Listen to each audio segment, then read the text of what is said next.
mereka ingat kepada Allah Subhanahu wa taala, illa haffat alaihimul malaikah, tidaklah mereka terkecuali dinaungi oleh malaikat-malaikat Allah Subhanahu wa taala.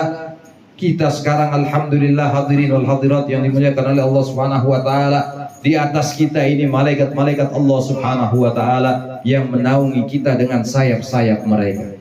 Bahkan dalam riwayat lain, malaikat-malaikat Allah Subhanahu wa taala ini rela menghamparkan sayap-sayap mereka sehingga diinjak oleh kaki kita yang ingin hadir menuju majlis yang diridhoi oleh Allah Subhanahu wa taala seperti ini.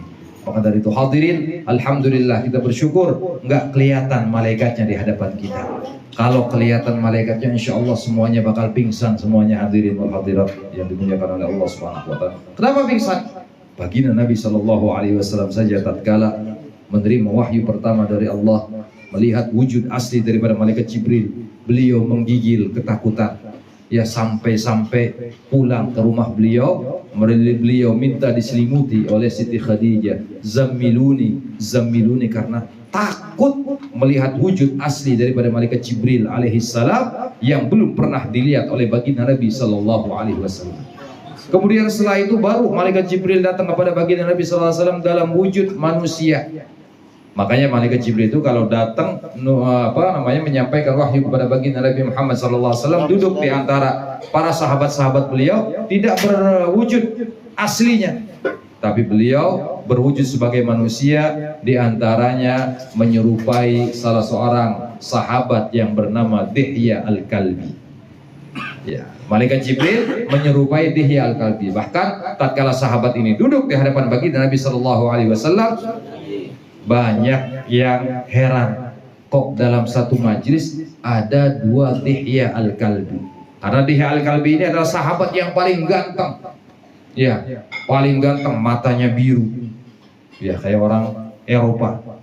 Rambutnya ikal, kemudian kemerahan. Ini Dihya Al-Kalbi, sahabat yang paling ganteng, orangnya putih. Malaikat Jibril selalu berwujud Dihya Al-Kalbi kalau sedang turun menyampaikan wahyu kepada baginda Nabi Muhammad di hadapan para sahabat-sahabatnya. Maka dari itu hadirin yang dimuliakan oleh Allah Subhanahu wa taala, ini adalah nikmat dari Allah. Kita tidak dibuka hijab kita untuk bisa memandang langsung malaikat-malaikat Allah Subhanahu wa taala. Maka kalau kita dibuka hijab kita oleh Allah Subhanahu wa taala, niscaya kita tidak akan kuat untuk memandang malaikat-malaikat Allah Subhanahu wa taala. Tapi kita yakin dengan apa yang dikatakan oleh baginda Nabi Muhammad sallallahu alaihi wasallam, ya, yang mana beliau asdaqul qailin, orang yang paling benar di dalam ucapannya. Beliau mengatakan illa haffat alaihim malaikah, kita semuanya dinaungi oleh malaikat-malaikat Allah Subhanahu wa taala. Kemudian wa ghasyat alaihimur rahmah, dan orang yang duduk di satu majlis berzikir, menyebut nama Allah, ingat kepada Allah, tidaklah mereka kecuali ya diliputi rahmatnya Allah Subhanahu wa taala. Diliputi rahmatnya Allah Subhanahu wa taala. Bahkan dikatakan oleh Al-Habib Umar bin Muhammad bin Salim bin Hafid bin Syekh Bakar bin Salim, satu rahmat saja yang Allah berikan kepada hambanya itu lebih baik daripada dunia dan seisinya. Apalagi rahmat-rahmat Allah Subhanahu wa taala diturunkan, dicucurkan ya di hadapan, di atas kita. Semua yang menyebut namanya Allah, yang menyebut nama baginda Nabi Muhammad, menyebut namanya orang-orang yang saleh, mereka selalu dicucuri rahmatnya Allah Subhanahu wa taala. Wa ghasyat alaihimur rahmah.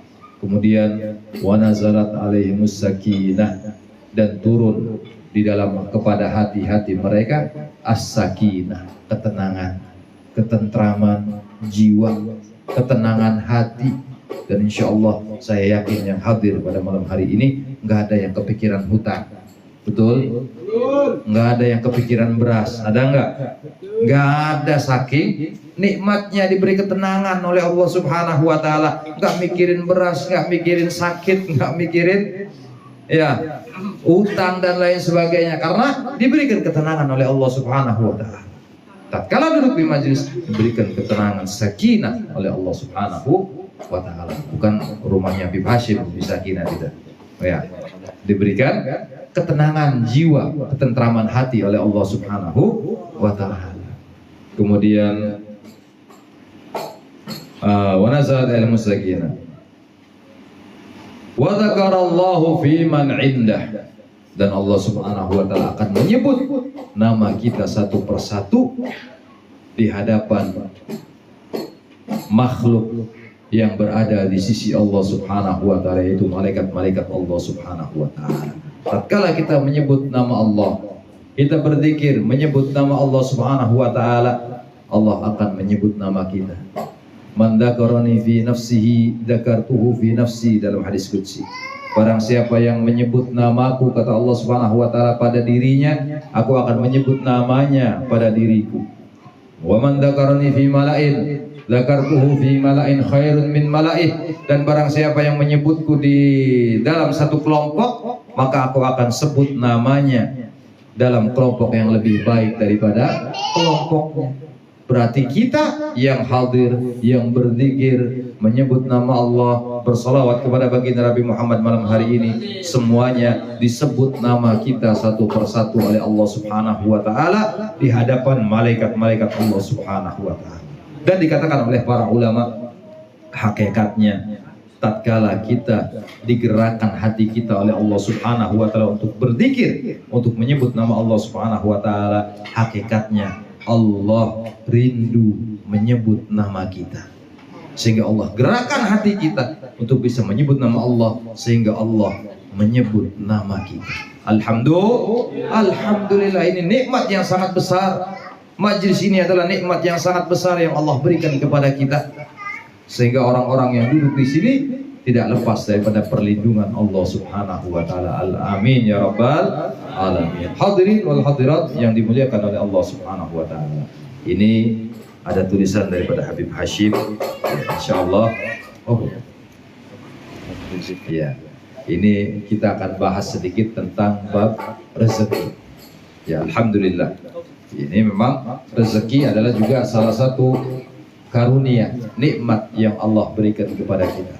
Dan semua hambanya Allah Subhanahu wa ta'ala sudah ditentukan rezekinya oleh Allah Subhanahu wa ta'ala. Mulai kita semuanya berada di alam rahim dan umur kita 4 bulan atau 120 hari. Tatkala seorang bayi berada di rahim seorang ibu umur 120 hari, Allah Subhanahu wa ta'ala menentukan 4 hal bagi bayi tersebut. Yang pertama, apa yang ditentukan oleh Allah Subhanahu wa ta'ala? Ajalnya sudah ditentukan oleh Allah Subhanahu wa ta'ala. Si A umur 30 wafat, si B umur 50 wafat, C umurnya 100 wafat, D umurnya 1 hari wafat. Semuanya sudah ditentukan oleh Allah Subhanahu wa ta'ala. Makanya kalau ada saudara kita atau famili kita atau sesama muslim wafat, kita disunnahkan membaca kalimat istirja, yaitu inna lillahi wa inna ilaihi raji'un. Semua adalah milik Allah dan bakal kembali kepada Allah Subhanahu wa ta'ala. Nah, memang umur kita manusia sudah ditentukan oleh Allah Subhanahu wa ta'ala. Jangan menyesal, jangan menangisi orang-orang yang sudah meninggal, karena memang sudah ditentukan oleh Allah Subhanahu wa ta'ala. Bahkan haram hukumnya kalau seandainya ada seorang daripada famili kita meninggal, ya dia sangat menyesal dan sampai memukul-mukul dadanya seperti yang dilakukan oleh orang-orang jahiliyah. Ya, itu haram hukumnya. Kalau menangis wajar. Baginda Nabi SAW juga tatkala ditinggal putranya Abdullah, ya ditinggal